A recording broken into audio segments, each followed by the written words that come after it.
నమస్తే, తెలుగు రాజ్యంకి స్వాగతం. నేను మీ సంధ్య. అలనాటి దర్శకుల్లో దర్శక ధీరుడు లేకపోతే దర్శక దిగ్గజుడు దాసరి నారాయణ గారి స్టైల్ కావచ్చు, ఆయన పందా కావచ్చు, క్యారెక్టరైజేషన్ కావచ్చు, ఆయన క్యారెక్టర్ కావచ్చు, అన్నింట్లో ఆయన ఎప్పుడు డిఫరెంట్గా ఉంటారు. అలాగే ఎన్నో అద్భుతాలను కూడా తెలుగు సినీ ఇండస్ట్రీకి అందించారు. ఈ నేపథ్యంలో తొలినాళ్ళలో పెద్ద పెద్ద స్టార్స్తో చేసిన ఆయన ఆ తర్వాత కథలు ఉన్నాయని వాళ్ళని డైరెక్ట్ చేయడానికి వెళ్తే ఆయనకు అపాయింట్మెంట్ ఇవ్వకపోవడమా, లేకపోతే డేట్స్ అడ్జస్ట్ చేయకపోవడమా, ఆయనను కలవడానికి ఇంట్రెస్ట్ చూపించకపోవడం, ఏవో రకరకాల కారణాలు వినిపించాయి. ఆ తర్వాత ఇక నేను ఏ పెద్ద హీరోతో చెయ్యను, ఖచ్చితంగా కొత్త వాళ్ళనే ఇంట్రడ్యూస్ చేస్తాను అంటూ ఒక కొత్త పంధాను పరిచయం చేయడం జరిగింది అనేసి వినడం జరిగింది. నిజంగానే మరి అంత పెద్ద దర్శకుడికి, అలాగే హిట్స్ ఇచ్చిన దర్శకుడు ఎందుకు ఆ తర్వాత ఆ పెద్ద హీరోలు డేట్స్ ఇవ్వలేదు? అది నిజమా, రూమరా? తెలుసుకునే ప్రయత్నం చేద్దాం. చరిత్రకారులు, సినీ రాజకీయ విశ్లేషకులు చిల్లగారు శ్రీకాంత్ గారు మనతో ఉన్నారు. ఆయన మాటల్లో శ్రీకాంత్ గారు నమస్తే అండి. నమస్కారం సంధ్య గారు. నిజంగా ఏఎన్ఆర్ గారితో, ఎన్టీఆర్ గారితో అంత పెద్ద సినిమాలు తీసి అంత పెద్ద ఇండస్ట్రీ హిట్లు ఇచ్చిన తర్వాత ఆ తర్వాత మళ్ళా వెళ్ళి వాళ్ళకు స్టోరీలు చెప్తాము అని అంటే డేట్స్ ఇవ్వలేదు, కలవలేదు అనేసన్న ఒక నెరేషన్ విన్నాము. వాస్తవమేనా అది? అంటే దీనిని మనం రెండుగా విభజించి చూడాలండి. తొలినాళ్ల నుంచి డాక్టర్ దాసరి నారాయణరావు గారు ఏంటంటే కథని నమ్ముకున్నటువంటి ఒక దర్శకుడు. అంటే ఆయన దగ్గర ఒక రచయితల బృందం ఉండేది. పాలగుమ్మి పద్మరాజు గారు ఉండేవారు, ధర్మరాజు గారిని తమిళ రచయిత ఒక ఆయన ఉండేవారు. అట్లా ఒకరిద్దరు కాదండి, దాదాపు 10-15 మంది లబ్ధప్రతిష్ఠులైనటువంటి రచయితలు ఉండేవారు. వాళ్ళతో ఆయన అష్టదిగ్గజాలతో శ్రీకృష్ణదేవరాయలు ఎట్లా పరివేష్టితుడై కూర్చుని చర్చిస్తాడు భవన విజయంలో, అట్లా కూర్చుని చర్చించి కొన్ని పాత్రలు కావచ్చు, కొన్ని కథలు కావచ్చు, కొన్ని సన్నివేశాలు కావచ్చు, ఆ రూపకల్పనలో ఆయన తన మేధలో నుంచి వచ్చిన ఆలోచనను వాళ్ళకు పంచడం కావచ్చు, వాళ్ళకు వచ్చిన ఆలోచనలను తీసుకుని ఆయన తనదైనటువంటి పందాలో ఆయన రూపుదిద్దుకోవడం కావచ్చు, అట్లా ఒక ప్రయాణం కనిపిస్తుంది. ఆ ప్రయాణంలో ఏంటంటే ఆయన తొలి రోజులు మనం తీసుకుంటే తూర్పు పడమర బాలచంద్ర గారి సినిమా ఆయన రీమేక్ చేశారు. అపూర్వ రాగంగల్ తమిళ్లో, తెలుగులో అది రీమేక్. డే 1 నుంచి తీసుకుంటే తాత మనవడు, సంసారం సాగరం, బంట్రోతు భార్య, దేవుడే దిగొస్తే, బంట్రోతు భార్య చలంగారితో చేశారు, దేవుడే దిగొస్తే రామకృష్ణ గారితో చేశారు. ఆ తర్వాత ఆయన వరుసగా తన పందాన్ని స్వర్గం నరకం, ఆయన 10వ సినిమా స్వర్గం నరకం కావచ్చు, మొత్తం అందరినీ కొత్త వాళ్ళని ఆయన పరిచయం చేసినటువంటి సినిమా. పాడబోయి భారతీయుడ, భారతంలో ఓ అమ్మాయి, ఇట్లా అట్లాగే మురళీమోహన్ గారు, మోహన్ బాబు గారు, ఆర్ నారాయణమూర్తి గారు తొలినాళ్లలో చాలా గొప్ప పాత్రలు ఆయన దర్శకత్వంలో. కోరికలే గుర్రాలు అయితేనే ఒక సినిమా, అదొకటి చాలా బాగుంటుంది. తర్వాత శోభన్ బాబు గారి కొన్ని సినిమాలు, రంగనాయకమ్మ గారి నవల అయినప్పటికీ బలిపీఠం దాన్ని దాసరి గారు తెరకెక్కించిన తీరు కావచ్చు. అట్లాగే శోభన్ బాబు గారితో ఆయన దీపారాధన అని ఒక సినిమా చేశారు. అలా స్వయంవరం, ఇట్లా 1 కాదు 2 కాదు అద్భుతాలు అంట. కృష్ణార్జునులోని కృష్ణ గారు శోభన్ బాబు సినిమా, వరుసగా విజయాలు. నాగేశ్వరరావు గారితో ఫస్ట్ సినిమా నాగేశ్వరరావు గారిని డైరెక్ట్ చేసింది దేవదాస్ మళ్ళీ పుట్టాడు. అది అంతగా ఆడకపోయినా ఆ థాట్ చాలా గొప్పది. దేవదాస్ మళ్ళీ పుడితే అంటే దేవదాస్ మళ్ళీ పుట్టాడు, పార్వతి బ్రతికే ఉంది, ఇంకా చంద్రమతి మళ్ళీ పుట్టిందనే థాటే చాలా గొప్ప థాటు. సావిత్రి గారిని, పార్వతి పాత్ర పోషించిన సావిత్రి గారిని తిరిగి ఆ పాత్రలో నటింపజేస్తూ నాగేశ్వరరావు గారిని చంద్రమతిని కలపడం, దేవదాస్ని చంద్రమతిని కలపడం అనేది ఇది అనురాగ్ కశ్యప్ లాంటి దర్శకుల్ని ఈ సినిమా ఆలోచింపజేస్తుంది. కాకపోతే మంచి దాన్ని కిల్ చేశారన్న విమర్శలు కూడా చాలా. మీరు ఇవాళ కూర్చొని చూసినా చాలా అద్భుతంగా ఉంటుంది. జయప్రద గారు అద్భుతంగా చేశారు, నాగేశ్వరరావు గారు అద్భుతంగా చేశారు. అంటే అప్పటికి ఏంటంటే ఇట్స్ వెరీ అడ్వాన్స్డ్ థాట్ అనమాట. మీకు ఆయన ఏంటంటే శ్రీవారి ముచ్చట్లు ఆ సినిమా కాశ్మీర్లో ముక్కుపచ్చలార్ని కాశ్మీర్ పాట ఉంది. ఆ పాటల షూటింగ్ కి వెళ్ళినప్పుడు కొన్ని సన్నివేశాలు అవి తీస్తున్నప్పుడు ఆయనకు వచ్చినటువంటి ఆలోచనే ప్రేమాభిషేకం ఆలోచన. అప్పటికప్పుడు నాగేశ్వరరావు గారికి చెప్పారు ఆయన ఆలోచన. మీకు శ్రీవారి ముచ్చట్లు చూస్తే ఎంత దిగ్భ్రాంతులు అవుతామంటే, మీరు చూసారో లేదో నాకు తెలియదు. జయప్రద గారు, శ్రీదేవి, జయప్రద జయసుధ గారు కాశ్మీర్ లో ఇష్టపడి వస్తారు. తర్వాత ఆయన వాళ్ళ ఫాదర్ వేరే వాళ్ళకు అప్పచెప్పేసిన తర్వాత మళ్ళీ వచ్చి మరదల్ని పెళ్లి చేసుకుంటారు. అదే శ్రీవారి. అది ఆ క్లైమాక్స్ మనం ఎవ్వరు ఊహించలేని క్లైమాక్స్ అది. ఎందుకంటే ఇద్దరు త్యాగం చేయడం అనేది అసలు ఎవరు ఊహించమన్నమాట. చనిపోతారు ఇద్దరు చనిపోతే ఇద్దరికి పిల్లలు పుడతారు. ఆయన ఊయలుపుతూ కనిపిస్తుంది. ఆ క్లైమాక్స్ మనం ఎవరు ఊహించలేనటువంటి ఒక క్లైమాక్స్ అది. ఇట్లాంటివన్నీ ఆయన కథని. అద్దాల మేడ అని ఒక సినిమా, 1 కాదు 7 అంతస్తుల మేడ, మళ్ళీ నాగేశ్వర గారు. బుచ్చిబాబు మీద బావర్చిని రాజేష్ ఖన్నా గారి సినిమా స్ఫూర్తితో చేసిన సినిమా. ఇట్లా మీకు చేసుకుంటూ వెళ్తున్న సమయంలో ఏంటంటే రామారావు గారు రాజకీయాల్లోకి వెళ్ళిపోయారు. రామారావు గారికి ఏంటి బొబ్బిలిపులి, సర్దార్ పాపారెడ్డి ఇవన్నీ చేశారు. నాగేశ్వరరావు గారికి ప్రేమాభిషేకం, రాముడు కాదు కృష్ణుడు, ఇట్లా అది వస్తా అక్కడికి మేఘ సందేశం ఇన్ని వరుసగా నాగేశ్వరరావు గారితో కొన్ని అద్భుతాలు అనమాట. రాముడు కాదు కృష్ణుడు చాలా పెద్ద హిట్. రాగదీపం అని ఒక సినిమా, చాలా సినిమాలు. ఒక దశ దాటిన తర్వాత బంగారు కుటుంబం వరకు 90s ఎర్లీ 90s వరకు నాగేశ్వరరావు గారు దాసనారాయణరావు గారి ప్రయాణం చాలా సాఫీగా సాగింది. ఓకే. తర్వాత మీకు ఇద్దరి మధ్య చాలా అగాధం కూడా అంతే పెరిగింది. ఏఎన్ఆర్ గారి మధ్య, ఎన్టీఆర్ గారి మధ్య, దాసరి గారి మధ్య, అంటే అటు ఏఎన్ఆర్ గారితో ఎన్టీఆర్ గారితో ఇద్దరికి దాసనారాయణ గారికి దూరం పెరిగింది. నారాయణరావు గారికి దూరం పెరిగింది. ఆ వాస్తవానికి ఏంటంటే చాలా మందికి తెలియని విషయం, ప్రేమాభిషేకం ముందు మీకు నాగేశ్వరరావు గారివి వరుస పరాజయాలు ఉన్నాయండి. కనీ విని ఎరుగని పరాజయాలు నాగేశ్వరరావు గారు చూశారు. చూసిన తర్వాత ఆ దశలో, ఎందుకంటే అన్నపూర్ణ స్టూడియోస్ ఎవరికైనా రియల్టర్స్కి ఇచ్చేసి, అన్నపూర్ణ స్టూడియోస్ ఆ కింద ఉన్న 7 ఎకరాలు అన్నపూర్ణ స్టూడియోస్ మొత్తం ఎవరికైనా రియల్టర్స్కి ఇచ్చేసి, డెవలప్మెంట్కి ఇచ్చేసి గుడివాడ వెళ్ళిపోదాం అనుకున్నారు నాగేశ్వరరావు గారు. గుడివాడగా వెళ్ళిపోదాం చేసేసి గుడివాడకి వెళ్ళిపోయి అక్కడ ఏది మన వ్యవసాయం చేసుకుందాం, రకరకాల పంటలు పండిద్దాం, అంతటి నిర్ణయం తీసుకున్నారు నాగేశ్వరరావు గారు. ఓకే. తీసుకుని ఆ విషయం దాసనారాయణ గారికి చెప్పారు. దాసనారాయణ గారు, అసలు మీరందరూ శిఖరాలండి, దిగ్గజాలు, మీరు వెళ్ళిపోతే ఏమైపోతుంది పరిశ్రమ అంటే, సినిమాలు ఏమి ఆడటం లేదు, చూడటం లేదు, నన్ను చూడటం లేదు, రామారావు బ్రదర్ రామారావు రాజకీయాలకు వెళ్ళిపోతున్నాడు, నన్ను కూడా చూడటం మానేశారు, ఇంకా చూడరు మమ్మల్ని, ఇంక మేము చేయడానికి ఏముంది, అందుకని స్టూడియో వరుసగా ఫ్లాపులు అండి సినిమాలన్నీ, అందుకని దీన్ని మొత్తం ఇచ్చేసేసి వెళ్ళిపోదాము అని అనుకుంటున్నాను అంటే, దాసనారాయణ గారు ఒకటే చెప్పారు, ఇప్పుడు నేను మీతో ఒక సినిమా తీస్తున్నాను, నేను డైరెక్షన్ చేస్తున్నాను, మీరే నిర్మాత, నాకు శ్రీవారి ముచ్చట్లు మనం కాశ్మీర్కి వెళ్ళినప్పుడు వచ్చిన థాట్ని నేను తీసుకొచ్చాను, ఆ థాట్ని స్క్రిప్ట్ చేస్తున్నాను, మీరు నమ్మి చెయ్యండి ఆ సినిమా, నేను మీ చేత మిమ్మల్ని చాలా కొత్తగా ఆవిష్కరిస్తా, మీరు చేసిన పాత్రే, గతంలో మీరు చాలాసార్లు చేసిన పాత్రని కొత్తగా ఆవిష్కరిస్తా, చెయ్యండి చేశారు. అది ప్రేమాభిషేకం అయింది. రాజేష్ పాత్ర, ఇవాళకి రాజేష్ అనే పాత్ర, అందుకే మజ్ను సినిమాలో కూడా నాగార్జున గారి పాత్రకు రాజేష్ అనే పేరే పెట్టారు. అలా ప్రేమాభిషేకం పేరిట ఇవాళకి కొన్ని రికార్డులు ఉన్నాయండి. ఇవాళకి కొన్ని రికార్డులు ప్రేమాభిషేకం పేరిట కాదు కదా, నాగేశ్వర గారు, అన్నపూర్ణ స్టూడియోస్, వెంకట అక్కినేని, నాగార్జున అక్కినేని నిర్మాతలు. రామానాయుడు గారిది ప్రేమ్ నగర్, అదొక ట్రాన్స్ఫర్మేషన్ సురేష్ ప్రొడక్షన్స్ కి. సురేష్ ప్రొడక్షన్స్ రామానాయుడు గారి నిర్మాతగా ఉండాలా వద్దా, ఉండాలా కారంచేడి వెళ్ళిపోవాలని నిర్ణయించిన సినిమా ప్రేమ్ నగర్. ఇదే పరిస్థితి నాగేశ్వరరావు గారిది అంతే. మీకు ప్రేమాభిషేకం లేదంటే నాగేశ్వరరావు గారు గుడివాడ వెళ్ళిపోయి పొలం పనులు చేసుకుందాం అనుకుంటే, నాగార్జున గారు చదువుకుంటున్నారు, వెంకటక్కినేని గారు వ్యవహారాలు చూసేవారు, నాగార్జున గారి పేరు వేసేవారు. ఆయన వీలున్నప్పుడు 6 నెలల్లో ఒకసారి యుఎస్లో ఉండేవారు. ఆయన వచ్చి చూసుకుని వెళ్ళేవారు ఆ ఫంక్షన్స్ కానీ గెట్ టుగెదర్స్ కానీ. అంతే. మీ ప్రేమాభిషేకం సృష్టించిన రికార్డులు, ప్రేమాభిషేకం అసలు ఆ సినిమా విచిత్రమైన విషయం ఏంటంటే, జయసుధ గారి 3 సన్నివేశాలు 2 పాటలు అండి, 2 పాటలు. ఏది వందనం అభివందనం, ఆగది ఏ నిమిషం నీకోసం, 2 పాటలనే జయసుధ గారు ఉంటారు. ఆవిడకు ఉత్తమ నటి పురస్కారం వచ్చింది. ఆవిడ బెస్ట్ యాక్ట్రెస్ నంది అవార్డు ఆవిడకి. అట్లా ప్రేమాభిషేకం సృష్టించిన సంచలనం. అసలు మోహన్ బాబు గారు ఉంటారు, మురళీమోహన్ గారు ఉంటారు, నిర్మలమ్మ గారు, మాస్టర్ గారు, అసలు వెళ్ళిపోయి ఈవెన్ ప్రభాకర్ గారు, ప్రభాకర్ రెడ్డి గారు ఫాదర్ చాలా చేశారు. ప్రభాకర్ రెడ్డి గారు చాలా అంటే చాలా. కవిత గారు చాలా మంచి చైల్డ్ ఆర్టిస్ట్ హరీష్ గారు, ఆవిడ మన కవిత గారిది చాలా మంచి పాత్ర అందులో. అలా చందమామతో ఒక మాట చెప్పాలి పాట చాలా ఇష్టం. వస్తానని పాటలు, ఆ పాటలు ఉంటుంది, కోటప్ప కొండకు వస్తానని, అంటే శ్రీదేవి గారిని తీసేయడానికి 3 అసలు తెలియకుండా 3 పాటల్లో ఉన్నారు జయసుధ గారు. శ్రీదేవి గారి హీరోయిన్, 3 పాటలు జయసుధ గారితో ఉంటాయి సినిమాలో. అవును. సన్నివేశాలు తక్కువ, ఆవిడ ఆ ఛాలెంజింగ్ సీన్ ఏదైతే ఉందో అక్కడ ఆవిడ పెర్ఫార్మెన్స్ అసలు హైలైట్ కదా. సరే చనిపోయిన అలా ప్రేమాభిషేకం లేకపోతే అన్నపూర్ణ స్టూడియోస్ కానీ నాగేశ్వరరావు గారు తదనంతర పరిణామ క్రమంలో తెలుగు సినిమా చరిత్రలో కానీ నాగేశ్వరరావు గారు ఉండేవారు కాదు. దాసనారాయణరావు గారు ఇచ్చినటువంటి ఒక పునర్జన్మ. ఆ తర్వాత గ్రీకు వీరుడు సినిమా సమయానికి ఏమైందంటే, దాసనారాయణరావు గారు తన తనయుడిని పరిచయం చేస్తూ అంత క్రితం అన్నపూర్ణ స్టూడియోస్కి ఏవో బకాయిలు ఉన్నారట.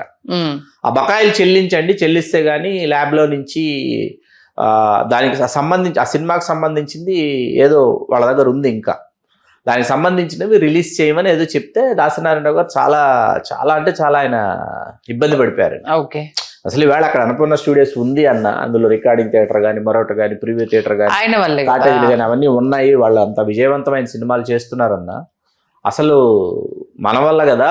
పైగా నాగార్జున గారి సినిమా దాసరి గారి ఫస్ట్ డైరెక్షన్ చెయ్యాలండి, కానీ నాగేశ్వర గారు వి మధుసూదన్ రావు గారికి ఇచ్చి రీమేక్ కదా వి మధుసూదన్ రావు గారు చేస్తారంటే ఓకే అన్నారు దాసనారాయణరావు గారు. విక్రమ్ అది సోసోగా ఆడింది, ఆహా ఓహో ఏం కాదు, ఓకే అనమాట. మీకు హిందీ సినిమా కూడా చిన్న చిన్న స్టేషన్స్ లో కూడా చాలా బాగా ఆడేసిందండి. హీరో సినిమా సుభాష్ కైది జాకీ ష్రాఫ్ సినిమా కదా, విపరీతంగా ఆడింది అది. అందుకని ఏంటంటే విక్రమ్ సోసోగా ఆడింది. తర్వాత మీకు కెప్టెన్ నాగార్జున అని ఒక సినిమా, వివి రాజేంద్ర ప్రసాద్ గారు, క్రాంతి కుమార్ గారు, అరణ్యకాండ, అన్ని కళాఖండాలు అనమాట, అట్టర్ ఫ్లాప్లు అన్ని. స్టార్టింగ్ అట్టర్ ఫ్లాప్లు అంటే అట్టర్ ఫ్లాప్లు ఇంకా ఉన్నాయండి. రామానాయుడు గారు ఒక సినిమా తీశారు, ఏంటి దాని పేరు, చిన్నబాబు అని, అన్ని ఫ్లాపులు. అప్పుడు మళ్ళీ దాసనారాయణరావు గారిని నాగేశ్వరరావు గారు అడిగితే అప్పుడు మజ్ను ఆయనే, దాసనారాయణరావు గారు ప్రొడ్యూస్, చాలా గ్యాప్ తర్వాత hit, commercial hit Majnu. Laxmikant Pyarelal గారు చేత మ్యూజిక్ చేసి, అరే మనం ఇన్ని చేస్తే మనల్ని మన పాత బకాయిలు మనల్ని కట్టమని అడిగారు అని చెప్పి మజ్ను తర్వాతే ఇది జరిగింది అంతా జరిగితే అప్పుడు దాసనారాయణ గారు దాన్ని చాలా తీసుకుని అక్కడి నుంచి ఇద్దరి మధ్య అగాధం అట్లాగే కొనసాగింది, చివరి వరకు కొనసాగింది. అది బాధాకరం. ఎందుకంటే వజ్రోత్సవ వేడుకల్లో 3 రోజులు జరిగితే నాగేశ్వరరావు గారు వచ్చిన రోజు దాసరి గారు రాలా, దాసరి గారు వచ్చిన రోజు నాగేశ్వరరావు గారు రాలా, ఇవన్నీ. తర్వాత మీకు నాకు బాగా గుర్తుందండి, సంతోషం మన సురేష్ కొండెట్టి గారు అవార్డు ఫంక్షన్ చేశారు. ఆ ఈవెంట్ అంతా నేను ఆర్గనైజ్ చేసాను బ్యాక్ ఎండ్లో. టోటల్గా కంపెనీంగ్ స్క్రిప్ట్ ఉదయభాన్ గారే మెజారిటీ ఆవిడ చేసేవారు. ఆవిడ టోటల్ కంపెనీంగ్ స్క్రిప్ట్ నేను రాసి ఆవిడకి రీడింగ్ ఇచ్చి, తర్వాత అసలు ప్రీవియస్ నెలన్నర ముందు నుంచి ఎవరికి లైఫ్ టైం అచీవ్మెంట్ అవార్డు ఇవ్వాలి, ఎవరు రావాలి, ఎవరు ఉండాలి, ఎవరు చేయాలి. మీరు నంబరు సంధ్య గారు 2010 తర్వాత కూడా ఇంకొక సంవత్సరం 2010లో రామ్ చరణ్కి మగధీరాకు సంబంధించి 9లో విడుదలైంది, 10లో కార్యక్రమం కదా ఆగస్టు. మీకు లైవ్ అండి ప్రోగ్రామ్, TV9 వాళ్ళు లైవ్ చేస్తున్నారు ప్రోగ్రామ్. ఫస్ట్ టైం వాళ్ళు ఒక ఎంటర్టైన్మెంట్ ప్రోగ్రామ్ వాళ్ళు చేస్తున్నటువంటి ప్రోగ్రామ్ ఇది, లైవ్ చేస్తున్నారు. చేసే సమయంలో రామ్ చరణ్ గారు ఉత్తమ నటుడు, నాగేశ్వరరావు గారు ఉన్నారు, దాసనారాయణరావు గారు, వీళ్ళు లేరు వాళ్ళు లేరు అని కాదు, 24 మంది హీరోయిన్లు అండి. ఆ చివరి నుంచి ఈ చివరి వరకు మీరు ఎవరు లేరు చెప్పడం కష్టం, 24 మంది హీరోయిన్లు. ఆ రోజు ఏమైందంటే, ఆ రోజు ఈవిడ చెప్పారు ఉదయభాను గారు, సంథింగ్ హ్యాపెండ్ అండి, స్క్రిప్ట్ ఈవినింగ్ లేట్గా రావటం, తర్వాత ఏంటో ఆవిడ ప్రిపేర్ అవ్వకపోవటం, వీటి వల్ల ఏమైందంటే నేను లేటుగా వెన్యూకి వెళ్ళటంతో టోటల్గా ఒక చిన్న కమ్యూనికేషన్ గ్యాప్ వచ్చింది. ఆండాయస్ లైవ్ అయ్యేటప్పటికి మనోడు ఏం చేశాడు, మన సురేష్ కొండెట్టి గారు బాక్స్లో ఇవి పెట్టి, ఏవి బాక్స్లో నుంచి ఓపెన్ చేసి ఉత్తమ నటుడు ఎవరు అని ఒక నిర్మాత రావాలి, ఇంకొకరు బాక్స్ పట్టుకుని వెళ్ళాలి, ఈ కైండ్ ఆఫ్ ఈ చివరి నుంచి బాక్స్లో దాన్ని ఆ లీఫ్ని పెట్టుకుని ఇక్కడి నుంచి నేనే పరిగెట్టుకుంటూ వెళ్ళి నేనే పిలవాలి. డాక్టర్ కేఎల్ నారాయణ గారు, దయచేసి కేఎల్ నారాయణ, దుర్గా ఆర్ట్స్ అధినేత కేఎల్ నారాయణ గారిని వేదిక మీదకి ఆహ్వానిస్తున్నాను, నేనే మైక్లో చెప్పి నేనే పరిగెత్తుకుంటూ మైక్తో వెళ్ళి నేనే ఇచ్చి నేనే ఓపెన్ చేసి నేనే వాళ్ళ చేత అనౌన్స్ చేయించి వాళ్ళని ఉండమని, ఆయనతో పాటు ఇంకొకరు ఇవ్వాలి కదా, అల్లు అరవింద్ గారిని దయచేసి వేదిక మీదకి సాధారణంగా స్వాగతిస్తున్నాం అని చెప్పి అప్పుడు రావాలన్నమాట. ఎవరు అవార్డు, మీరు నాగేశ్వరరావు గారు వచ్చి కూర్చుని కార్యక్రమం జరుగుతుంటే దాసరి గారు వచ్చేసారు, దాసనారాయణ గారు వచ్చేసిన తర్వాత తొందరగా అంటున్నాడు సురేష్ కొండెట్టి. నాకు అర్థం కాదు ఏంటి తొందరగా, నాగేశ్వరరావు గారు తొందరగా పంపించేయాలి. నాగేశ్వరరావు గారి మీద పాట ఉంది, ఏది ఆయనకు సంబంధించి ఈ మన పాడుతా తీగ సింగర్స్ వాళ్ళందరూ పాట పాడాలి. పాట పాడిన తర్వాత నాగేశ్వరరావు గారిది ఒక ఏవీ ఉంది, ఏవీ అయిన తర్వాత నాగేశ్వరరావు గారు వేదిక మీదకి రావాలి, ఆయన మాట్లాడాలి. ఎంత కార్యక్రమం ఉంది, ఏం చేయాలి అర్థం కాల నాకు. వెంటనే సింగర్స్ని పిలిపించి పాడించడం మొదలుపెట్టి హీరోయిన్స్ అందరినీ రెడీగా ఉండమని చెప్పి వాళ్ళ మేనేజర్స్ ఉంటారుగా, హీరోయిన్స్ మేనేజర్స్, వాళ్ళకి చెప్పా హీరోయిన్స్ని రెడీగా ఉండమనండి. సాంగ్స్ పాడగానే నాగేశ్వరరావు గారిని వేదిక మీద తీసుకొచ్చి ఆ హీరోయిన్స్ అందరినీ తీసుకొచ్చి, ఏ హీరోయిన్ లేదో చెప్పడం కష్టం, మీరు ఏ పేరైనా చెప్పండి, ఆ రోజున్న స్టార్ హీరోయిన్ అందరూ ఉన్న దాసనారాయణరావు గారు ఈగర్లీ ఉండాలా వెళ్ళిపోవాలా అని వెంటనే తదనంతర కార్యక్రమం నేను అనౌన్స్ చేసి తదనంతర కార్యక్రమం డాక్టర్ దాసనారాయణరావు గారికి ఇచ్చేసి జ్ఞాపికలు అందజేస్తారంటే నాగేశ్వర గారికి అర్థమైపోయింది ఇంకా నేను వెళ్ళిపోవాలని చెప్పేసి ఎంత ముక్తసరిగా క్లుప్తంగా ఆయన ప్రసంగాన్ని ముగించి గబగబ దిగేసి చక వెళ్ళిపోయారు నాగేశ్వర. చివరి నిమిషం వరకు అది అలానే ఉండిపోయింది. అలాగే చివరి నిమిషం వరకు నాకు తెలిసి దాసరి పద్మ గారు కాలం చేసిన తర్వాత నాగేశ్వర గారు కూడా రాలేదని అనుకుంటా. దాసనారాయణ గారు ఓదార్చండి. కానీ అన్నపూర్ణమ్మ గారు పరంపద ఇచ్చినప్పుడు మాత్రం దాసనారాయణ గారు వెళ్ళారు. అక్కడే ఉంటది మనిషి ఇప్పటికీ గుర్తుంది. అంటే మరి ఇంత అన్ని హిట్స్ చేసుకున్న తర్వాత మళ్ళీ డేట్స్ ఇవ్వడానికి ఎవరు సహకరించాలి, అందుకే కొత్త వాళ్ళతో తీసారు. కాదండి, లంకేశ్వరుడు తర్వాత ఏమైందంటే కాదు లంకేశ్వరుడు తర్వాత బ్యాక్ టు బేసిక్స్ అంటాం. లంకేశ్వరుడు ఫ్లాప్ అయిన తర్వాత దాసనారాయణ గారికి అర్థమైంది. ఎందుకంటే తను కథల విషయంలో పాత్రల విషయంలో తను అప్డేట్ కావటం లేదన్న విషయం దాసనారాయణ గారికి అర్థమై చాలా ఫ్లాప్లు ఉన్నాయి. లంకేశ్వరుడు, వెంకన్న బాబు, ఒకటి కాదు మామ కోడలు, చాలా సినిమాలు ఉన్నాయండి. ఫ్లాపులు అయిపోయిన తర్వాత ఏమైపోయిందంటే ఆయన నటుడిగా ట్రాన్స్ఫార్మ్ అవటం అడగబోతున్నాను నేను. నటుడిగా ట్రాన్స్ఫార్మ్ అయిన తర్వాత ఏమైందంటే ముత్యాల సుబ్బయ్య గారి డైరెక్షన్ చేసిన మామగారి సినిమా అది కనీసం ఎరుగని హిట్ అయ్యి, అది హిట్ అవడమే కాకుండా ఆయనకు ఉత్తమ నటుడు అవార్డు వచ్చింది. వచ్చిన తర్వాత ఆయనకు అర్థమైంది ఏంటంటే నన్ను నటుడిగా యాక్సెప్ట్ చేస్తున్నారు, వరుసగా నటించడం మొదలు పెట్టారు. సూరిబాబు అంటూ సూరిగాడు ఆయన చేశారు. సురేష్ ప్రొడక్షన్స్ లో మనం సూరిగాడి గురించి మొన్న చోటక్కే నాయుడు గారి గురించి మాట్లాడాం. చోటక్కే నాయుడు గారు ఎక్స్ట్రాడినరీ అమరాజీనామా కూడా అనమాట. ఇంకా ఆ సమయంలో ఏంటంటే అమరాజీనామా ఆయన నటించాల, శారద గారు టోటల్ ఆవిడ పాయింట్ ఆఫ్ వ్యూలో కదా, ఆయన డైరెక్ట్ చేస్తూ ఒక సూపర్ హిట్, ఆయన నటిస్తూ ఒక సూపర్ హిట్. చిన్న సినిమాల్లోకి ఆయనకు అర్థమైంది కథ నా బలం, నా కథాబలంతోనే నా సినిమాలు ఉండాలి. ఆ ఒరవడిలో ఏమైందంటే ఆయనకు ఒరే రిక్షా దొరికింది. ఒరే రిక్షా ఎప్పుడైతే కనివినేరుగని సూపర్ హిట్ అయిందో, రిక్షావాడు ఒరే రిక్షా మీకు అదే సమయంలో వచ్చి ఒరే రిక్షా చాలా పెద్ద హిట్ అయ్యి, ఒరే రిక్షా చాలా పెద్ద హిట్ అవడానికి ఆయన పెర్ఫార్మెన్స్ అనేదానికంటే అండి ఇట్స్ ఓకే. ఆయన మళ్ళీ డబ్బింగ్ జయభాస్కర్ గారు చెప్పేవారు. మీకు ఆ సినిమా ఇవాళ మనం కూర్చొని చూసినా పాటలు వింటున్నప్పుడు ఏంటంటే మనం తెలియకుండా రోమాంచితం అవుతాం. అంటే సింగిల్ టైటిల్ కార్డ్ గద్దర్ గారు రాశారు పాటలని. నా రక్తంతో నడుపుతాను రిక్షాను అనేటప్పటికి మీకు సెకండ్ హాఫ్ ఒక పాట ఉంటుంది. ఆ సెకండ్ హాఫ్ సాంగ్ లో పొలిటీషియన్స్ ని క్వశ్చన్ చేసేటటువంటి సాంగ్ ఎన్ని గద్దర్ గారే రాగలరు. మా అక్కల, మా చెల్లెల, మా తమ్ముల, మా అన్నల ఈ రిథమిక్ ఈ సౌండ్ ఉందే, ఇది గద్దర్ గారు రాయగలరు అనమాట. నీ పాదం మీద పుట్టుమచ్చిన చెల్లెమ్మ అనేది గద్దర్ గారే రాయగలరు.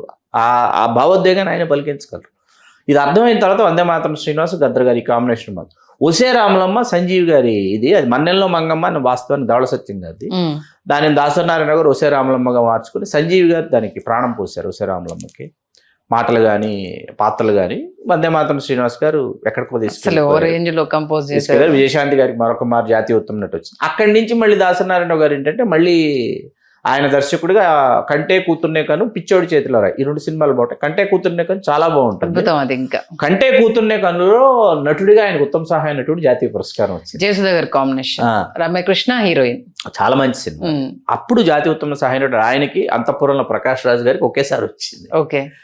అలా ఆయన ప్రయాణం అట్లా దర్శకుడిగా ఒక సూపర్ డూపర్ హిట్తో ముగింపు పలికి ఉంటే బాగుంటుంది అని అనిపించింది. అవలా పరమవీర చక్ర, 150 ఫూల్స్, ఎర్రబస్సు, ఇలా అసలు కొన్ని పిచ్చి సినిమాలు అవి ఎందుకు చేశారు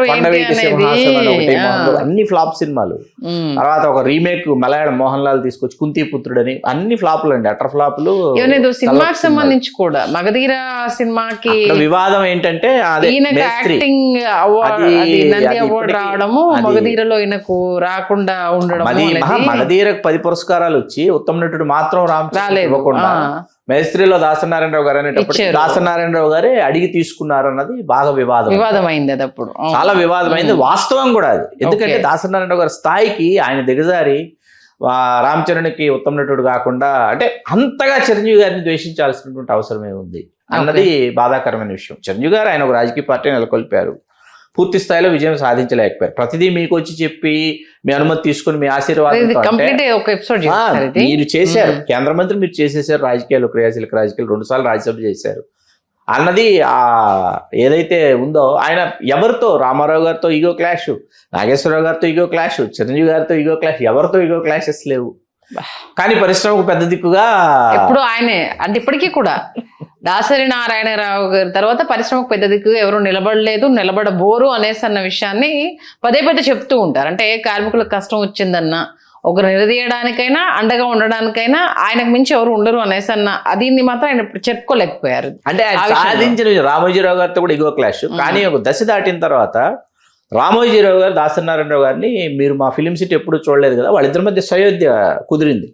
ఒకసారి దయచేసి ఫిలిం సిటీని సందర్శించండి అని ఆహ్వానించాడు రామోజీరావు గారు. ఈయన వెళ్ళారు. వెళ్ళిన తర్వాత ఫిలిం సిటీ అంతా రామోజీరావు గారు చూపించి లోపల ఆతిథ్యం ఇచ్చేసిన తర్వాత ఇద్దరు వాళ్ళ ఓపెన్ అప్ అయిపోయారు. ఇద్దరు మాట్లాడేసుకున్నారు, అన్నీ అయిపోయి దాసరి నారాయణరావు గారు ఇంక వెళ్ళొస్తానంటే వెళ్ళిరండి అని ఆయన ఆ మెట్లు పైనుంచి మెట్లు దిగి నడుచుకుంటూ వెళ్ళి కారు ఎక్కాలి దాసరి నారాయణరావు గారు. వెలుపలికి వచ్చిన తర్వాత ఇటు అటు మొత్తం ఈ చివరి నుంచి ఆ చివరి వరకు ఆర్ఎఫ్సి స్టాఫ్ ఉన్నారు. దాసరి నారాయణరావు గారికి అర్థం కాల, ఎందుకు ఎంతమంది స్టాఫ్ ఉన్నారు, కారు ఎక్కడెక్కడో దూరంగా ఉంది, ఇప్పుడు ఇక్కడి నుంచి నేను ఎక్కడి వరకు నడవాలని అనుకుని 2 మెట్లు దిగేటప్పటికి ఇటు అటు ఉన్నటువంటి స్టాఫ్ అందరూ ఆయన మీద పొలవర్షం కురిపించడం మొదలు పెట్టారు. ఓకే, అలా అక్కడి నుంచి పొలవర్షం కురిపించి తీసుకెళ్లి కారెక్కిచ్చారు ఆయన. దట్ ఈజ్ రామోజీరావు గారు. నిజంగా చాలా విషయాలు ఉన్నాయి మాట్లాడుకోవాల్సినవి, మాట్లాడుకుందామండి. బట్ ఎందుకు ఆయన చిన్న హీరోలతో చేయడానికి అంటే చిన్న సినిమా బ్రతకాలిని పరితపించినటువంటి నిర్మాత దర్శకుడు. అందుకే ఆయన తారక ప్రభు ఫిలిమ్స్ ప్రారంభిస్తూ ఆయన హీరోలతో స్టార్లతో సినిమా చేయాలి. జయసుధ గారితో శివరంజన్ లాంటి దృశ్యకావ్యం తీశాడు ఆయన. అదే అందుకోసమనే క్లాష్ వచ్చింది. శివరంజని, బహదూర్ బాటసారి, మేఘ సందేశం ఇవన్నీ ఏంటంటే అజరామరాలు అవి దృశ్యకావ్యాలు. కృష్ణరాజు గారితో చేయలేరు కూడా. కృష్ణరాజు గారితో మామూలు సినిమాల తాండ్రపాపారాయుడు, రంగూన్ రౌడీ, కటకటాల రుద్రయ్య ఎలాంటి సినిమాలు చేశారు ఆయన. కృష్ణరాజు గారిలో ఎన్ని ట్రాన్స్ఫర్మేషన్స్ అని చూపించింది. పెద్ద ఎన్టీఆర్ గారితో అన్నే హిట్స్, మరి ఏనారు అన్నే ఒక చిరంజీవి గారితో ఆ కాంబినేషన్ సెట్ అవ్వలేదు. ఈవెన్ నాగార్జున గారికి ఇచ్చారు హిట్స్. మజ్ను, వెంకటేష్ గారికి బ్రహ్మపుత్రుడు, 2000 రౌడీ అదే తేజాకు రీమేక్ అయినా మోహన్ బాబు గారిని నాకే సొంతం అండి. ఎలాంటి సినిమా నామోగుడు నాకే సొంతం. కేటుగాడు ఎలాంటి సినిమా మోహన్ బాబు గారితో చేసింది. మోహన్ బాబు గారికి ఆర్టిస్ట్ గా ఎంత, బాలకృష్ణ గారితో పరమవీర చక్ర ఒక్క సినిమా, అది 150 సినిమా, అదే దాసరి నారాయణరావు గారు. ఓకే, రైట్ గుర్తొచ్చింది ఇప్పుడు. చాలా ఇక వద్దులేండి, దాని గురించి తక్కువ మాట్లాడుకుంటేనే బెటర్. అది నిజంగా ఇంతమందితో చేసి చాలా మంది స్టార్స్ ఇంట్రడ్యూస్ చేసి ఎన్నో అద్భుతమైన సినిమాలు అందించిన వివాదాలు అనేది ఆయన చివరి అంటే వెళ్తున్న టైంకి కూడా ఉండడం అనేది కొంచెం బాధాకరం. బట్ అవునా కాదన్నా ఆయనలో ఉన్న ప్రతిభను మనం మెచ్చుకోవాల్సిందే. ఆయన అందించిన అద్భుత చిత్రాలను, అద్భుత సినిమాలు అందించడం కాదు సంజయ్ గారు, ఆయన అందించినంత మంది దర్శకుల్ని ఆయన తర్వాత ఆయన శిష్యులు ఇంకా వేరే దర్శకుడి దగ్గర నుంచి అంతమంది శిష్యులు రాలా. దీని గురించి కూడా మాట్లాడారు. నిజంగా మంచి విశ్లేషణ అందించారు. ధన్యవాదాలు శ్రీకాంత్ గారు. ధన్యవాదాలు సంజయ్ గారు.